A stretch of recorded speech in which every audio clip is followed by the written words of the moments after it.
Thank you, Mr. Chairman, and thank you for that statement on the stellar legislation. I know how hard everybody is worked in this committee to try to bring attention of very important regional issues that they have regarding this act and its effect on their consumers. So I look forward to working with you on that and hopefully getting a resolution before the end of this year, or making sure that we have certainty in the new year. I want to thank many of our colleagues for today's markup. I want to thank Senator Klobuchar for her leadership on the carbon monoxide testing, sustainable chemistry and research, portable fuel container safety act. Very much appreciate her leadership. I want to thank Senator Baldwin for her leadership on the Digital Coast Act, which provides public access to data tools that will help coastal communities better understand storms, water resource management, and emergencies. And I guarantee you, for a state like Washington, it's a very important tool that already some exist, but this will certainly enhance them even more. I want to thank Senator Schatz for his yeoman's work, literally, on helping us restore our nation's coral reefs and improving weather forecasting models with the Legend Act. Thank you for that leadership. I want to thank our colleagues, Senators Booker and Blumenthal, for their work on the Right Whale Act. With only 400 northern Atlantic right whales left, it is so important that we continue to move forward on resolutions on this particular species.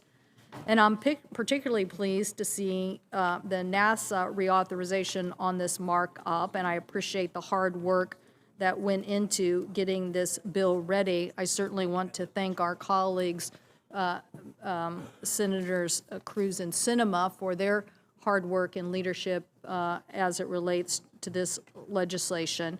With its passage, we will keep the International Space Station operating through 2030 and authorize important steps of lunar surface missions and keep NASA on the path to Mars.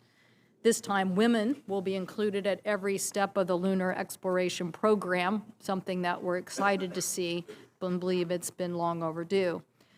Our state has a large and growing commercial space industry, and this bill will also help further facilitate the growth in promising sectors through public-private partnerships and collaborations. Again, Senator Cruz and Sinema worked hard on these bills in providing the capable leadership that our aviation and subcommittee on space needs.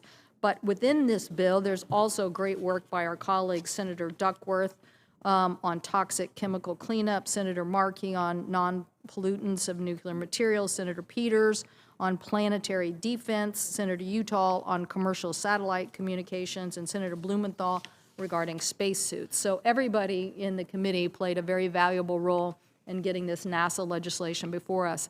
I urge my colleagues to also support the bipartisan HACT Act, which is sponsored by the chairman and Senator Rosen and Senator Thune. Happy to join them on that. This bill provides critical workforce training needed to start filling the 300,000 cyber openings across the country, including 6,300 in the state of Washington. These jobs are absolutely critical to any organization, public or private, in operating in the information age. Yet we dramatically have a workforce shortage in the skill levels that are required. So this legislation will enhance the education and training programs at the National Institute of Standards and Technology, the National Science Foundation, NASA, and DOT to specifically help us focus on cybersecurity. I also urge my colleagues to support the bipartisan fishery disaster bill, which the chairman introduced and I co-sponsored. This legislation will help improve the federal fisheries disaster management program that impacted fishermen and coastal communities so that they will get financial relief faster. This is so important because as this committee in Congress has acted in the past, not all the funding has been directed at those most impacted. And as we all know, fisheries issues impact lots of different aspects of our community. But certainly the commercial and recreational fishermen deserve to be compensated as well. And with communities on our Pacific coast that are very dependent on charter activities, I want to make sure in case of a disaster that they too can apply and receive funding. I also ask my colleagues to support the legislation to designate that I introduced to combat sexual harassment and sexual assault at the National Oceanic and Atmospheric Administration. This bill closes loopholes in NOAA's sexual harassment and assault policy that limited NOAA's ability to have investigation. This very much mirrors what we did in the Coast Guard, and that is because obviously these agencies are dealing with people that are in very remote locations, and consequently we need to make sure that there are processes here that can take place.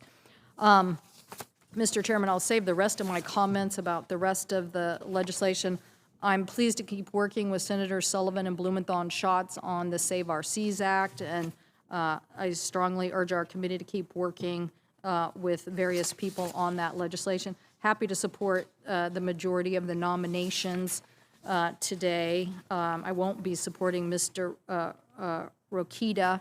You know, I'm very concerned about Amtrak funding writ large and want to see people who are enthusiastic about Amtrak funding. So with that, Mr. Chairman, I'll turn it back to you.